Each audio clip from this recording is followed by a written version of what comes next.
Everyone, good morning. Welcome to the Teach Better Today morning show, where the Teach Better team gets to join you live every single morning, Monday through Friday at 7 a.m. Eastern. We are so excited to be here bright and early. Joshua Stamper is here. I have a coffee from Chick-fil-A this morning, so we can talk about our beverages, but really, Josh has this new keynote that he is now presenting all over the world, so we're going to talk about that too. We'll be right back.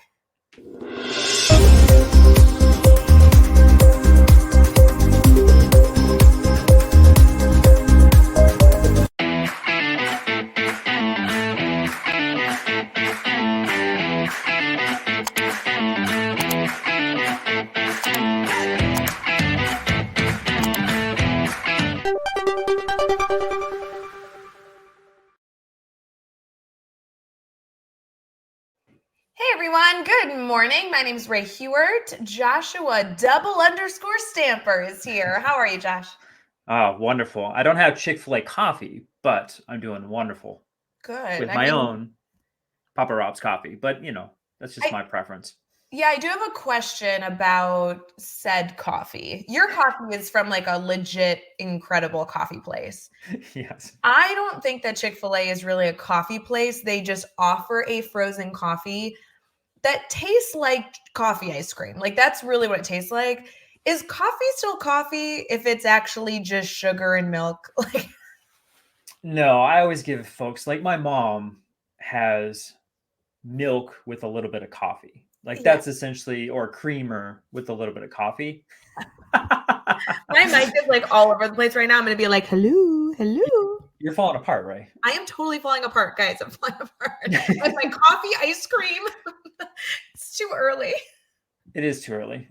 So yeah, I would say anything like foo-foo is, I guess I stick my nose up a little bit, but I drink it black and that's it. So I'm not normal in that sense. Well, I usually do too. And I don't mean to, prolong this coffee situation, but essentially sorry, Josh, now I have to tell you. So I'm out of coffee. This has happened before. We know that Shocker.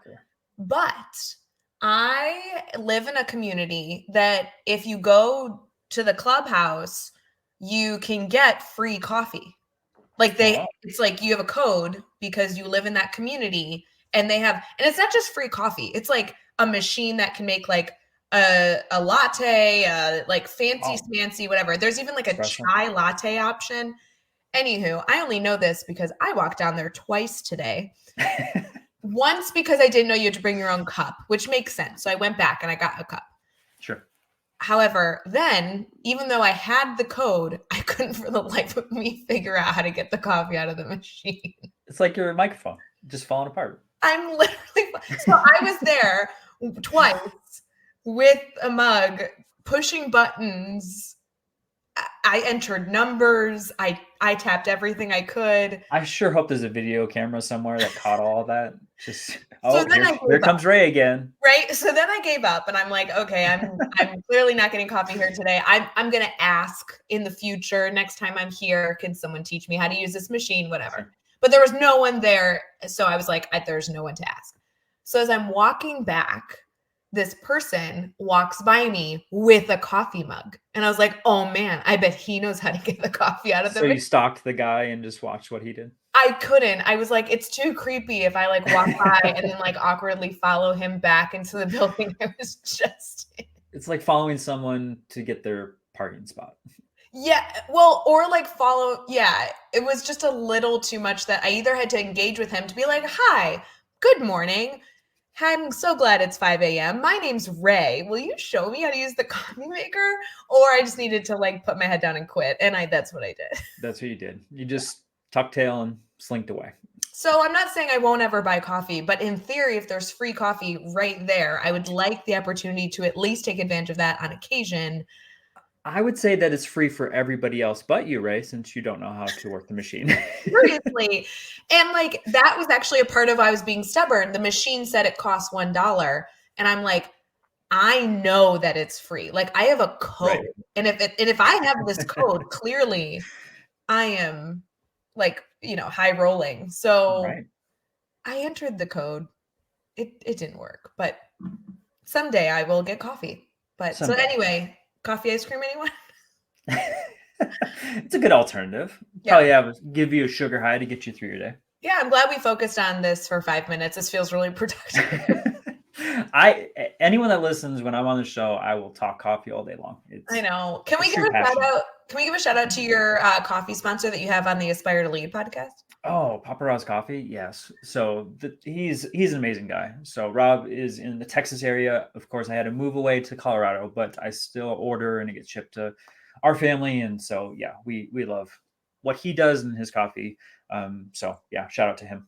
So cool. Love it. I love a good sponsor of a company that you actually care about. Like, it's different if someone comes up and you're like, I've never used this, but sure, I'll give away a discount code. That sounds great. But when it's actually something that you enjoy on a daily basis that you can give others access to, I think that's so cool. Yeah, and I always want to support local small businesses and just, good people. He's good folks. So fun. Well, Josh, you have been doing this keynote that people have been raving about. And I know you have another opportunity where you'll be sharing this information in Colorado here in just a bit. I thought it would be fun to maybe talk through it because while I wish and hope that everyone will have the opportunity to hear you keynote, they may not over the next few weeks. And maybe you could share some tips and tricks, some inspiration to our community for what typically you would like to share out to other educators when you're working with them? Yeah, I'd love to. That'd be awesome. All right, we're going to transition here into our team talk. We'll be right back.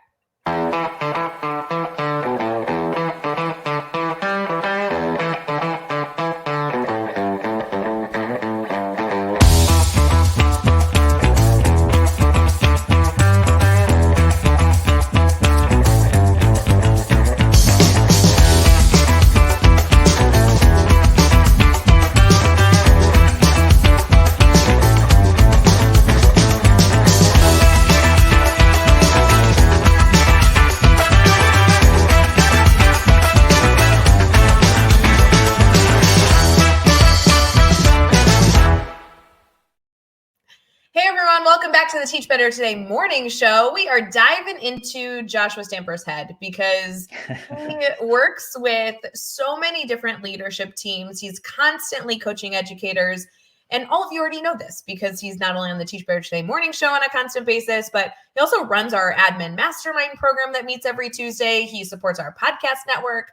I mean, Josh, you do it all. And a lot of it, I feel, seems to be more behind the scenes than I would like you to be. So let's talk about this cool keynote. I am envisioning you really pumping up a community of educators that are, eager to be better.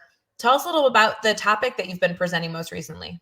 Yeah, so it's called Enhance Your Leadership Capacity with Healthy Habits. And so it's really talking about what we need to put in place to be the best version of ourselves in the leadership position. And Ray, as we know, leadership is extremely tough. And if you don't have some things put in place, you're going to feel unhealthy in an emotional, physical way that's not going to be very productive in the workplace. And so I have done this firsthand, where I've had extremely unhealthy habits and I have crashed, I have burned, and I have been just not my best self. And as we know, so many leaders talk about pouring into other people, and man, I was running dry and not able to pour into not only my education community, but even my family, my wife and my kids. So, just this keynote, I've done as a 60-minute, a 90-minute, and now, this summer I'm gonna be doing a 2-hour session, which is gonna be more interactive, which I'm super excited about. But just trying to help folks understand that it's more than just goals. We always have goals. I always like to use, in January, our New Year's resolutions as an indicator. And if you look at data, which I have plenty of, to indicate that, by even 2 weeks into January, people have fallen off the wagon as far as their goals. And it's due to the habits that are in place. And so that's kind of my starting point in the conversation. Because it's important to look at habits and how we're constructing those and how we can do that successfully so that they're long-term. Because I think a lot of times we have lofty goals and we don't have the systems in place to make sure that those happen. It's interesting when I hear about the term keynote. Anytime I'm like, ooh, that word is like popping up in marketing. Maybe somebody that I'm friends with is doing a keynote. Maybe someone's looking for the perfect keynote for their staff. I think inspiration. I think fluffy. I think of someone talking at you with a microphone, typically on a stage. Maybe they have some images that they occasionally move through. But, it's interesting for me hearing this because I know that you do so much more than just inspire the group that you're working with. You're dedicated to giving them actionable takeaways that they can implement right off the bat, whether they're an administrator or an educator in the space. So I think it's so interesting that you call it a keynote, because I actually think people will be pleasantly surprised anytime they hear you speak with that title, because it's not just you on stage talking about how smart you are. Like, not to say that you shouldn't do that, because I'm sure you could, entertain a whole group, but the actual takeaways are a huge value that we have here on the team, and clearly something that they're going to get out of this experience. Oh my goodness, that's my main goal. If it's a short session, speaking at a conference, and it's like, we've done as short as 20 minutes, and as long as, like I said, 2 hours, 2.5 hours. Anytime that someone walks out of that room, I want to make sure that they have some tools in the toolbox to walk away with that they can implement right away. Because I know, Ray, you and I have been at so many different conferences, and sometimes you get super energized and you're inspired by the speaker, and then you walk home or go to your office, back to the school, and you're just like, what did I really gain from that? Like, yes, I'm excited and I'm energized, but is there any takeaways that I can put in place right now? And sometimes that falls short. And, that's a little bit disheartening, especially as a leader, when you want to make change on your campus and you want to put some things in place to make sure that, your staff and yourself and your team are doing the best that you possibly can. And man, like I said, leadership is so difficult that if I can at least give a couple takeaways that people can put in place right away to make their life easier, then that's the benefit for myself. So what would you say? I know there's so many elements to what you're able to share, especially, geez, one of the events you have over the summer, I know, is going to be, you said, a 2-hour event. Like, talk about how many takeaways there must be that exist in that period of time. But if you had to identify like one or two key things that you're like, regardless of the time I have with educators, these are core pillars that I want them to constantly keep in the back of their mind, or something that I think is really important that they can take action with right off the bat, what comes to mind? Yeah. So for this one, I'm going to be speaking at the MELC conference in Colorado here in June. And the thing that I'm going to be focusing on is goal setting and having that reflection process. So I talk about this often, of like, how often do we truly sit in reflection about our daily practices and the decisions that need to be made? Obviously, leadership, like, we have thousands of decisions and thousands of interactions every day with students, with parents, with teachers. But when we think about like the reflection process and we dedicate time to that, most leaders don't at all, or spend very little time in that reflection process. So, thankfully, having a keynote that's, a couple hours long, I'm going to have that time for them to reflect. But then there's also some goal setting pieces there, because goals are important. I don't want to, discount the New Year's resolution. It's the implementation process of that, right? So then having an action plan that we can actually build in that session. So, talking about those takeaways, it's something that they've already established in that time together. Right. But then not just doing that alone, right? We've got, a congregation of folks that are there in attendance, having opportunity to interact with other people, because I think there's importance in sharing and having a voice in what I want to do in the future, and speaking it into existence, right? So we're going to have an opportunity to do that too. So yeah, I'm super excited because there's going to be some opportunities for interaction, not just with myself and those who are in attendance, but those who are sitting next to each other, and truly building something that's going to be long lasting. So many good things here. Friends, obviously you are constantly inundated with educators sharing ideas. That's a big part of even what the Teach Better Today morning show is wanting to give you all whatever support you need in whatever phase of life you're in. But if you ever need like an educator to come in and kick off an institute day or, be a part of a conference, please just reach out to our team. Josh is clearly somebody that everybody will benefit from hearing from, but we also have members of our speakers network and members of our team that can participate in that as well. So Josh, I'm excited for you. I love anytime you're able to work with educators. I know you juggle so much in your role with us as a, team member that essentially rules the world, but Director of Innovation. I love the title. I love that title too. And a director of innovation doing like an innovative keynote. I mean, that just feels right. That just feels like it's supposed to be. I'm just trying to be more like Ray Hewitt in my keynote speaking. Oh, sure. That's really what's going on. Oh man, I get on so many tangents during a keynote. It depends, I love it. You're talking to the audience and like things happen and then you're like, screw what I had planned. We got to talk about this.